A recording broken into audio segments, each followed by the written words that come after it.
Hello everyone, जय Hind. Nauhatta take में आपका स्वागत है। देखिए, आज हम लोग देखने वाले हैं प्रतियोगिता दर्पण, जो कि जनवरी 2025 का है। देखिए, इसमें हम लोग पढ़ेंगे सार संग्रह। बहुत ही मोस्ट इम्पोर्टेंट क्वेश्चन दिया गया है एग्जाम के दृष्टि से। चलिए हम लोग पढ़ते हैं प्रतियोगिता दर्पण को। देखिए, इसका पीडीएफ मिल जाएगा, हमारे टेलीग्राम चैनल है नौहट्टा टेक ऑफिशियल, ठीक ना। तो चलिए आइए हम लोग प्रतियोगिता दर्पण को पढ़ते हैं।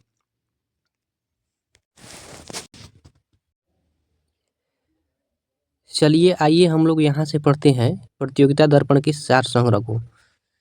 देखिए, हम लोग का पहला टॉपिक है इसमें भारतीय इतिहास एवं संस्कृति। पहला क्वेश्चन कह रहा है कि किस काल को भारत का स्वर्ण युग कहा जाता है। गुप्त काल को भारत का स्वर्ण युग कहा जाता है, ठीक ना।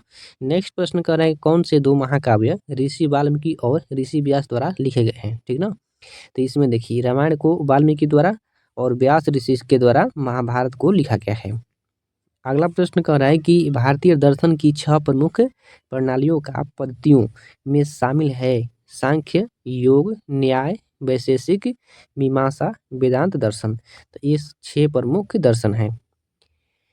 वल्लभी में आयोजित द्वितीय जैन सभा की अध्यक्षता किसने की थी। तो इसमें हो जाएगा देवर्षि क्षमा शर्मा द्वारा किया गया था। अगला कह रहा है प्रश्न कि ऋग्वेद का 7वां मंडल किस वंश या परिवार से संबंधित है। तो वशिष्ठ हो जाएगा। क्या हो जाएगा? वशिष्ठ। नेक्स्ट प्रश्न कह रहा है कि महात्मा बुद्ध की मृत्यु की घटना को क्या कहा जाता है। तो यहाँ पर हो जाएगा महापरिनिर्वाण कहा जाता है। अगला कह रहा है कि अवंती राज्य की राजधानी महिष्मती के बाद कहाँ स्थानांतरित की गई थी। तो यहाँ पर हो जाएगा उज्जैन, ठीक ना। नेक्स्ट कह रहा है कि मोहम्मद गवा ने किस साम्राज्य के दौरान वास्तविक प्रधानमंत्री के रूप में कार्य किया था। तो इसमें हो जाएगा बहमनी सल्तनत में। किस मध्यकालीन तुगलक शासक ने गुलामों हेतु विभाग गुलाम को दीवान ए बंदगान स्थापित किया था। हो जाएगा फिरोज शाह तुगलक ने किया था। अगला प्रश्न कह रहा है कि किस मुगल शासक की मृत्यु वर्ष 1707 ईस्वी में हो गई थी। तो कौन था उस समय? औरंगजेब था, ठीक ना। दूसरा हम लोग का टॉपिक है राष्ट्रीय स्वतंत्रता आंदोलन। देखिए, इसमें कह रहा है क्वेश्चन कि बनारस यानी काशी हिंदू विश्वविद्यालय किसके द्वारा प्रारंभ किया गया। तो इसमें हो जाएगा कौन सा? पंडित मदन मोहन मालवीय के द्वारा किया गया था। नेक्स्ट प्रश्न है कि the Indian for of independence 1857 के लेखक कौन है। इसमें हो जाएगा बी डी सावरकर हो जाएंगे। अगला प्रश्न कह रहा है कि 1919 ईस्वी में ब्रिटिश संसद द्वारा पारित किस अधिनियम द्वारा मुस्लिमों को पृथक निर्वाचन का प्रावधान किया गया। इसमें हो जाएगा भारतीय परिषद अधिनियम अथवा पार्लियामेंटो सुधार। द्वारा। स्वतंत्र भारत के पहले गवर्नर जनरल कौन थे। तो इसमें हो जाएगा लॉर्ड माउंटबेटन।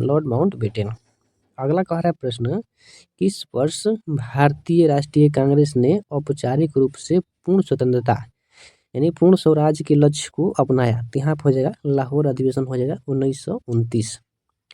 मुंबई में स्थित SNDT महिला विश्वविद्यालय भारत का प्रथम महिला विश्वविद्यालय किसके द्वारा स्थापित किया गया था। तो इसमें हो जाएगा डॉक्टर थोड़े केशव कर्वे के द्वारा किया गया था।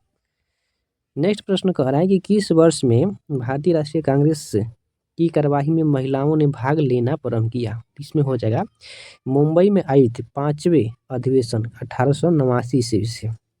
राष्ट्रीय कांग्रेस के 5वें अधिवेशन 1889 की अध्यक्षता किसने की थी। विलियम बेडरमन ने की थी, ठीक ना। अगला देखिए प्रश्न है, कह रहा है किसने वर्ष 1906 में डिप्रेस्ड क्लास मिशन की नींव रखी थी। तो बी आर सिंधे, ठीक ना। महात्मा गांधी किस वर्ष दक्षिण अफ्रीका से वापस लौटे थे। 9 जनवरी 1915 को लौटे थे। उसी दिन भारतीय प्रवासी दिवस मनाया जाता है। अगला प्रश्न है, देखिए अगला टॉपिक दिया है कि भारतीय राज्य व्यवस्था एवं संविधान। भारतीय संविधान में वर्णित प्रस्तावना की भाषा किस विदेशी संविधान से ली गई है। प्रस्तावना हो जाएगा ऑस्ट्रेलिया से लिया गया है। भारतीय संविधान के उच्च सदन को किस नाम से जाना जाता है। राज्यसभा, ठीक ना। राज्यसभा की उम्र कितना होना चाहिए? न्यूनतम 30 वर्ष। अगला देखिए प्रश्न है, कह रहा है कि मूल भारतीय संविधान में कुल कितनी अनुसूचियां और भाग थे? तो कुल 8 अनुसूचियाँ और 22 भाग थे। भारत में सर्वोच्च न्यायालय की स्थापना कब की गई थी? देखिए 28 जनवरी 1950 ईस्वी को किया गया था। किस संविधान संशोधन के अनुसार भारत के लोगों की मताधिकार के लिए न्यूनतम आयु 21 वर्ष से घटाकर 18 वर्ष की गई थी? तो यहाँ पे हो जाएगा 61वां संविधान संशोधन 1989 द्वारा, ठीक ना। नेक्स्ट प्रश्न कर रहा है कि भारत के संविधान का भाग 11वां संबंधित है तो विधायी और प्रशासनिक क्षेत्रों में संघ और राज्यों के बीच संबंधों से हो जाएगा, ठीक ना। अगला प्रश्न दिया गया है कि भारत की संचित निधि से धन की निकासी के लिए किसके पूर्व अनुमोदन की आवश्यकता होती है? तो भारतीय संसद का। राष्ट्रीय मानवाधिकार आयोग, राष्ट्रीय विधि आयोग और राष्ट्रीय उपभोक्ता विवाद निवारण आयोग अपनी प्रकृति में है तो कौन सी? तो वैधानिक आयोग में। भारत में संविधान में संशोधन से संबंधित प्रावधानों का उल्लेख किस अनुच्छेद में है? अनुच्छेद 368 में हो जाएगा, ठीक ना। भारत के राष्ट्रपति के कार्यकाल से संबंधित प्रावधान किस अनुच्छेद में दिए गए हैं? अनुच्छेद 56 में दिए गए हैं, ठीक ना। अगला देखिए हम लोग का टॉपिक है पर्यावरण एवं जैव विविधता। विश्व वानिकी कांग्रेस का कितने वर्षों के अंतराल पर एक बार आयोजन किया जाता है? तो 6 वर्ष। विश्व वानिकी कांग्रेस का कितने वर्ष के अंतराल पर एक बार आयोजन किया जाता है? 6 वर्ष। वनों पर निवारण की घोषणा जो एक स्वैच्छिक और गैर कानूनी रूप से बाध्यकारी घोषणा है, किस वर्ष लागू की गई थी? तो यहाँ पर हो जाएगा 2014 संयुक्त राष्ट्र महासचिव के जलवायु शिखर सम्मेलन द्वारा, ठीक ना। अगला प्रश्न है कह रहा है कि भारत में कितने जैव विविधता हॉटस्पॉट क्षेत्रों का वर्गीकरण किया गया है? तो कुल हो जाएगा यहाँ पे 4। पहला इसमें देखिए अंडमान और निकोबार द्वीप समूह, ठीक ना। दूसरा पूर्वी हिमालय और तीसरा भारत बर्मा क्षेत्र और पश्चिमी घाट हो जाएगा, ठीक है। नेक्स्ट प्रश्न है कि भारतीय संविधान के अनुसार पर्यावरण का संरक्षण किस अनुच्छेद में वर्णित है? ठीक ना, अनुच्छेद 48A के तहत, अनुच्छेद 48A के तहत किया गया है, ठीक ना। नेक्स्ट प्रश्न है कि भारत में राष्ट्रीय जैव विविधता अधिनियम कब लागू हुआ? 2002 में लागू हुआ। अगला प्रश्न दिया गया है कि संविधान के अनुसार हर व्यक्ति का पर्यावरण का अधिकार कि किस अनुच्छेद के तहत आता है? तो अनुच्छेद 21 के तहत आता है। यानी संविधान के अनुसार हर व्यक्ति का पर्यावरण का अधिकार किस अनुच्छेद के तहत आता है? तो अनुच्छेद 21 के तहत आता है। अगला देखिए प्रश्न कह रहा है कि चावल के खेत किसके महत्वपूर्ण स्रोत माने जाते हैं? तो मीथेन और नाइट्रस ऑक्साइड के महत्वपूर्ण स्रोत माने जाते हैं। किस जीव की कुछ प्रजातियां कवक के कृषकों के रूप में जानी जाती है? तो चींटी। किस जीव की कुछ प्रजातियां कवक के कृषकों के रूप में जानी जाती है? चींटी। पर्यावरण में किन गैसों की अधिकता अम्लीय वर्षा का कारण बनती है? नाइट्रस ऑक्साइड और सल्फर डाइऑक्साइड हो जाएगा, ठीक ना। नेक्स्ट कह रहा है प्रश्न की प्रतिवर्ष किस दिन जैव विविधता दिवस मनाया जाता है? 22 मई को मनाया जाता है, ठीक ना। अगला देखिए हम लोग का टॉपिक है भारत एवं विश्व का भूगोल, ठीक ना। भारत की मुख्य भूमि विषुवत रेखा के उत्तरी अक्षांश और पूर्वी देशांतर के बीच फैली हुई है, ठीक है।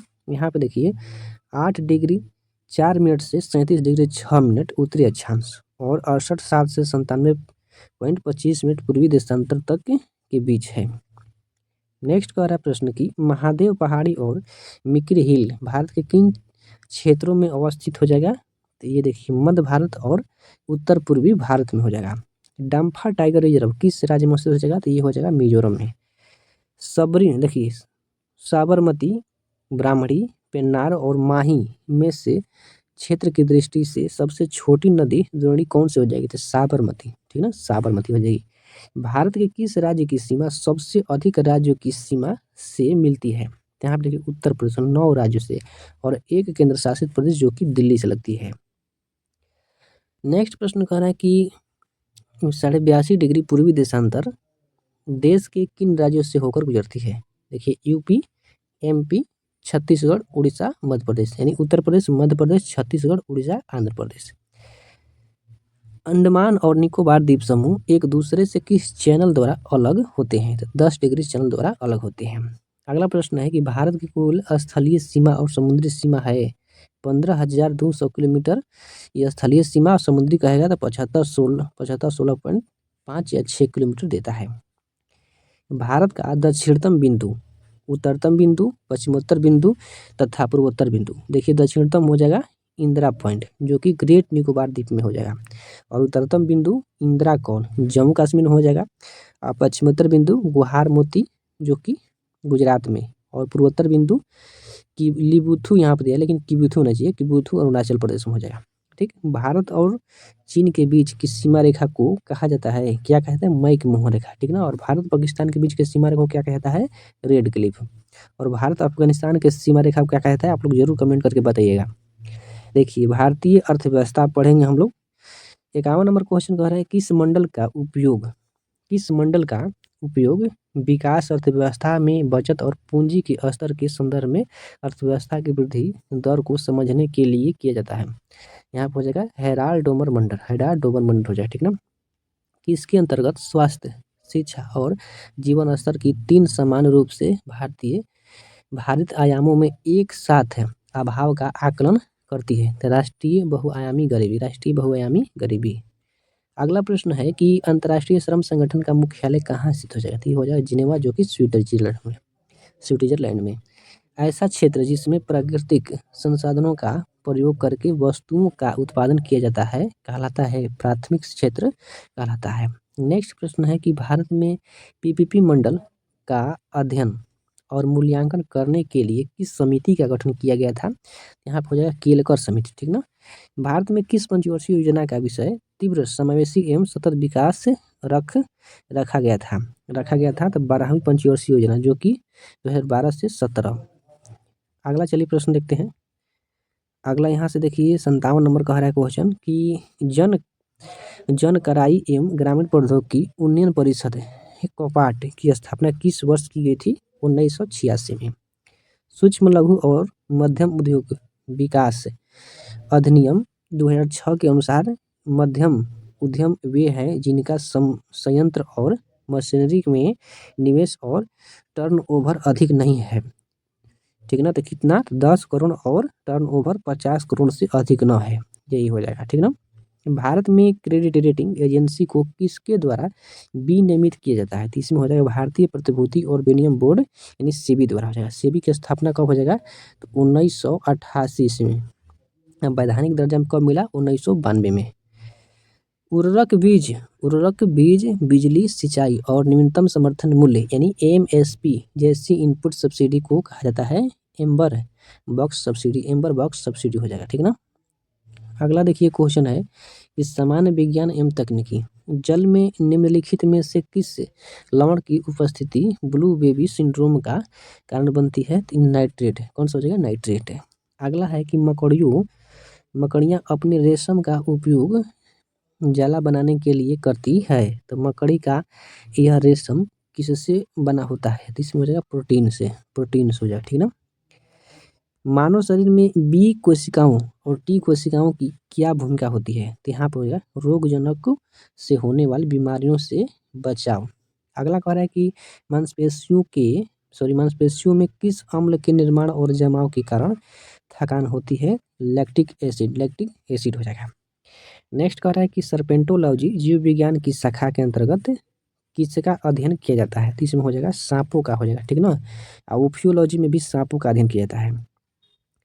देखिए ट्राइक्लोसन बैक्टीरिया और सूक्ष्मजीवी प्रतिरोध एजेंट है जो मानव शरीर के किस यंत्र को प्रभावित करता है, ट्राइक्लोसन बैक्टीरिया और सूक्ष्मजीवी प्रतिरोधी एजेंट है जो मानव शरीर के किस यंत्र को प्रभावित करता है, तंत्र को प्रभावित करता है, तो तंत्रिका तंत्र। ठीक ना, तंत्रिका तंत्र को प्रभावित करता है। तंत्रिका तंत्र की इकाई क्या हो जाएगा, तो ये हो जाएगा न्यूरॉन। ठीक ना, देखिए किस तरंगों को ऊष्मा तरंगों भी कहा जाता है, तो इंफ्रारेड। ठीक ना, इंफ्रारेड को कहा जाता है इसको हिंदी में, और रक्त कहा जाता है। फ़ारेनहाइट पैमाने के अनुसार जल का हिमांक बिंदु कितना होता है, तो 32 डिग्री हो जाएगा। किस पदार्थ की मोलर विशिष्ट ऊष्माधारिता किस पर निर्भर करती है, तो यहाँ हो जाएगा पदार्थ की प्रकृति और पदार्थ का तापमान पर। आँखों का कौन सा भाग उसे विशिष्ट रंग देता है, आइरिस, कौन सा हो जाएगा? आइरिस। नेक्स्ट देखिए यहाँ पे दिया है बाल विकास एवं शिक्षा शास्त्र, बाल विकास एवं शिक्षा शास्त्र दिया गया है। चलिए इससे क्वेश्चन को देखते हैं। बच्चों के संज्ञानात्मक विकास को सबसे अच्छे तरीके से कहाँ परिभाषित किया जा सकता है? तो विद्यालय एवं कक्षा में। पियाजे के अनुसार कौन सी पूर्व क्रियात्मक काल की मूल विशेषता नहीं है? विकेंद्रीकरण, ठीक ना। मसालों का संबंध किस पर आधारित है? आवश्यकताओं पर आधारित है, ठीक। अगला देखिए प्रश्न है, पढ़ते समय बच्चों की कक्षा व्यवहार का अध्ययन करने के लिए कौन सी विधि सबसे उपयुक्त है? अवलोकन विधि। सामाजिक संचरण अनुभव और संतुलीकरण में से पियाजे के अनुसार बौद्धिक विकास का निर्धारण तत्व नहीं है, तो सामाजिक संचरण, ठीक ना। इस अवस्था में बच्चों अपने समवयिक समूह के सक्रिय सदस्य हो जाते हैं। इसमें किशोरावस्था, ठीक ना, किशोरावस्था हो जाएगा। अगला देखिए प्रश्न है, विकास कभी न समाप्त होने वाली प्रक्रिया है, यह विचार किससे सम्मिलित हो जाएगा? निरंतरता का सिद्धांत, निरंतरता का सिद्धांत हो जाएगा। बच्चों में बौद्धिक विकास की 4 विशिष्ट अवस्थाएं की पहचान की गई है पियाजे द्वारा। किसके द्वारा? पियाजे द्वारा। भावनात्मक रूप से प्रेरित बच्चों की मुख्य विशेषता होती है प्रस्तुति का संतुलन और संतुलित तरीका। अगला देखिए प्रश्न है, 80 नंबर कह रहा है कि सुदृढ़ीकरण का सिद्धांत किसके द्वारा प्रस्तुत किया गया था? बी.एफ. सिनकर द्वारा। अगला हम लोग का टॉपिक है संप्रेषण एवं संचार। जब प्रेषक और प्राप्तकर्ताओं के बीच पृष्ठभूमि की समानता होती है, जैसे उम्र, भाषा, राष्ट्रीयता, धर्म, लिंग, तब इसे कहा जाता है सांस्कृतिक संदर्भ। पत्र, ईमेल, टेलीफोन आदि कैसे संप्रेषण के उदाहरण होते हैं? चैनल हो जाएंगे, ठीक ना, चैनल। अगला कह रहा है कि भाषण के विभिन्न भागों को समझने में झुकाव व्याकरण का आधार कितने भागों में वर्गीकृत है? 8। हमारा ड्रेस कोड कैसे संचार का एक उदाहरण है? हो जाएगा अशाब्दिक हो जाएगा। संप्रेषण के संदेश की सहमति को कहा जाता है प्रतिक्रिया कहा जाता है, ठीक ना। संचार में स्वर की आवाज, शरीर की भाषा, चेहरे के भाव आदि शामिल हैं तो अशाब्दिक रूप से। नेक्स्ट प्रश्न है, कह रहा है कि जिन संज्ञाओं को महसूस, देख या सुना नहीं जा सकता उन्हें कहा जाता है सार कहा जाता है, सार। किसके कारण संदेश का गलत अर्थ निकाला जा सकता है? बाधाएं, ठीक ना। संज्ञाओं को पूंजीकरण की आवश्यकता तभी होती है जब वे व्याकरण शुरू करते हैं या शीर्षक का हिस्सा होते हैं, सामान्य, ठीक ना। मौखिक संचार में तत्काल डैश की संभावना है प्रतिक्रिया, ठीक ना। अगला हम लोग का टॉपिक है खेल कूद। हाफ मैराथन में कुल कितने किलोमीटर की दौड़ पूरी करनी होती है? देखिए 42 किलोमीटर का होता है, इसमें हाफ हो जाएगा 21.0975 किलोमीटर हो जाएगा, ठीक ना। अगला क्वेश्चन है कि बिहार के राजगीर में आयोजित महिला एशियाई हॉकी चैंपियनशिप का शुभारंभ किया था? तो गुड़िया थी इसमें। पिंचिंग, होम रन और बेस रनर किस खेल से संबंधित शब्द हैं? तो बेसबॉल से हो जाएगा। पिंचिंग, होम रन और बेस रनर। पंटर शब्द किस खेल से संबंधित हो जाएगा? तो फुटबॉल से हो जाएगा, ठीक ना। देवधर ट्रॉफी किस खेल से संबंधित हो जाएगा? क्रिकेट से। बेटन कप किस खेल से संबंधित प्रतियोगिता है? हॉकी। भारत में किस दिन को खेल दिवस के रूप में मनाया जाता है? 29 अगस्त को मनाया जाता है।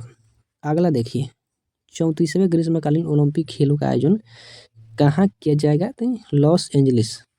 भारत में 38वें राष्ट्रीय खेलों का आयोजन 2025 में कहाँ किया जाएगा? उत्तराखंड में किया जाएगा, ठीक ना। आगामी राष्ट्रमंडल खेल 2026 में कुल खेलों की संख्या घटाकर कितनी की गई है? 10। कितना हो जाएगा? 10 किया गया है। नेक्स्ट देखिए यहाँ पे कंप्यूटर ज्ञान दिया है। एक पेटाबाइट किसके बराबर है?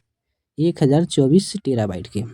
इसे सुपर नेटवर्क या मेटा नेटवर्क कहा जाता है इंटरनेट को, ठीक ना। इसे सी लैंग्वेज को विस्तारित करने का श्रेय दिया जाता है डेनिस रिच। जेपीईजी किस फाइल का एक्सटेंशन है? Image file. कौन सा हो जाएगा? इमेज फाइल का। अगला दिया है कंप्यूटर शब्दावली के संदर्भ में DDL का पूर्ण रूप क्या है? Data definition language, data definition language हो जाएगा। अगला देखिए प्रश्न है, कह रहा है कंप्यूटर में सीपीयू के कितने घटक कौन से हैं? कंट्रोल यूनिट, एएलयू और मेमोरी हो जाएगा, ठीक ना। चार्ल्स बेबेज द्वारा डिजाइन किया गया पहला यांत्रिक कंप्यूटर किस नाम से जाना जाता है? एनालिटिकल इंजन, एनालिटिकल हो जाएगा, ठीक ना। एमएस डॉस किस प्रकार का ऑपरेटिंग सिस्टम है? तो command line interface, command line interface. पहली सोशल मीडिया साइट कौन सी थी? सिक्स डिग्रीज हो जाएगा, 6 डिग्रीज, ठीक ना। कंप्यूटर शब्दावली में निबल क्या है? आधार बाइट हो जाएगा, आधार बीट हो जाएगा। अगला देखिए यहाँ पर यह कृषि से संबंधित प्रश्न, चाय की खेती के लिए कौन सी मिट्टी आदर्श मानी जाती है? तो यहाँ पर हो जाएगा दोमट मिट्टी, ठीक ना। पीली क्रांति किसके उत्पादन से संबंधित हो जाएगा? तो सरसों उत्पादन से हो जाएगा। बादामी क्रांति किसके उत्पादन से संबंधित हो जाएगा? तो मसाला उत्पादन से संबंधित हो जाएगा। सिंधुरा किस फसल की किस्म हो जाएगा? आम की, ठीक ना। थार किरण और थार गंगा किस बीजदार सब्जी की किस्म है? सेम। मटर में मैग्नीज की कमी के कारण कौन सा रोग होता है? मार्स रोग। कौन सा हो जाएगा? मार्स रोग। भारतीय कृषि अनुसंधान परिषद 1929 का मुख्यालय कहाँ स्थित हो जाएगा? नई दिल्ली में। प्रधानमंत्री फसल बीमा योजना की शुरुआत किस वर्ष की गई है? तो 2016 में। सेहू रोग किस फसल में लगने वाला एक प्रमुख रोग है? गेहूं का, ठीक ना, गेहूं का। धान का झोंका रोग धान की फसल का प्रमुख रोग है जो किस फफूंदी से फैलता है? फफूंद से फैलता है तो पायरिकुलियरिया ओरिजी, ठीक ना। अगला देखिए यहाँ पे विविध से प्रश्न दिया गया है, कह रहा है कि भारत में लोकसभा के प्रथम स्पीकर का नाम था जीवी मलवंकर, यानी गणेश वासुदेव मलवंकर। भारत में राज्यसभा के प्रथम सभापति कौन थे? सर्वपल्ली राधाकृष्णन। भारत के प्रथम गृह मंत्री कौन थे? सरदार वल्लभ भाई पटेल। जापान की संसद को किस नाम से जाना जाता है? डाइट के नाम से जाना जाता है। अगला कह रहा है कि संयुक्त राष्ट्र शैक्षिक वैज्ञानिक और सांस्कृतिक संगठन का मुख्यालय कहाँ स्थित हो जाएगा? पेरिस, फ्रांस में। नोबेल पुरस्कार जीतने वाले प्रथम भारतीय कौन थे? रविंद्रनाथ टैगोर, 1913 में। अगला है कि भारत के प्रथम प्रधानमंत्री जिन्होंने अपना कार्यकाल पूरा किए बिना ही त्याग पत्र दे दिया था, तो मोरारजी देसाई। नेक्स्ट कह रहा है कि भारत रत्न पुरस्कार पाने वाले पहले भारतीय कौन थे? डॉक्टर एस राधाकृष्णन, ठीक ना। भारत में ज्ञानपीठ पुरस्कार पाने वाले पहले व्यक्ति थे कौन? श्री शंकर क्रूप। भारत में परमवीर चक्र पाने वाले पहले व्यक्ति थे कौन? मेजर सोमनाथ शर्मा। देखिए आप लोग का सार संग्रह का पूर्ण रूप से 130 प्रश्न समाप्त हो गया। आप लोग बताइएगा कि आपको वीडियो कैसा लगा। तो चलिए मिलते हैं नेक्स्ट वीडियो में, तब तक इतना ही। जय हिंद।